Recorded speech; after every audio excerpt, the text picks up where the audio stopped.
first and foremost, we want to educate kids and help them grow as citizens. And I think in this day and age, it's very important to become a citizen of the world, and to realize what's going on, not just in your own neighborhood or your own community, or even your own country, but what's happening beyond those borders. And it really brings to life the things that they're learning in their social studies, in math, in science. It brings it to life when you are watching news at home and you see kids your own age and what they're having to deal with.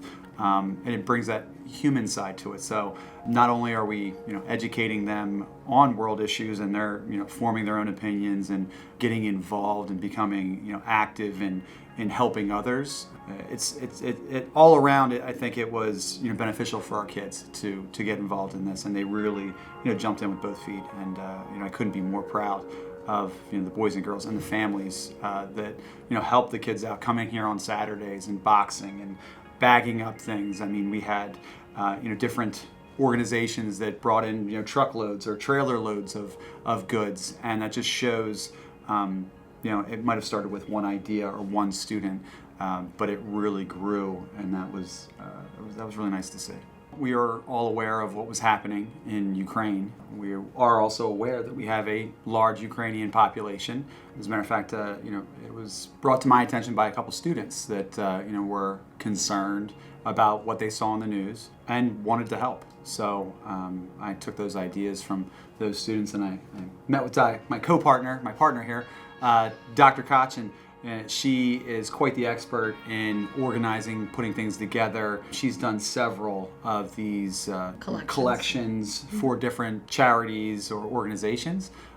So she was my go-to, and she was on board right away once I kind of said what it was for. And we started doing our due diligence and finding some reputable organizations where we could support them and know that our community could bring together quite a large amount of supplies and things that the people in Ukraine would definitely need at this time. So that's kind of how it started. And then once we got the idea, Dr. Koch really got the ball rolling for it.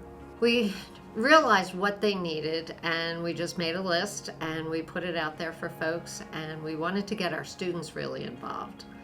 We're a very fortunate community here, and so we thought, if students could bring in a bar of soap a day, toothpaste, toothbrushes, something as simple as that we could really start making a difference. And then we opened it up to the community. We had the weekend sessions, and the community was amazing. They had trunkfuls, and we boxed everything up, and I think we had over 500 boxes that we transported to help. We have to thank our maintenance staff.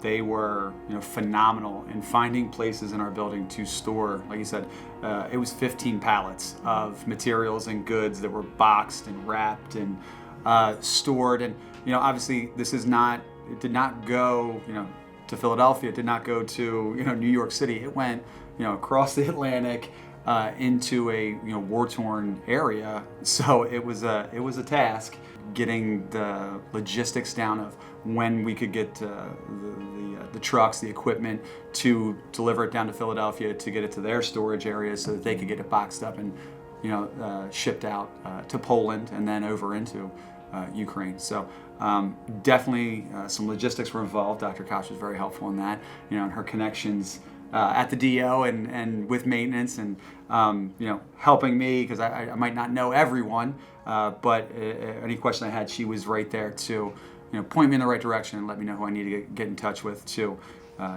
get a box truck from the district office and to get it down to Philadelphia, and that was definitely an experience.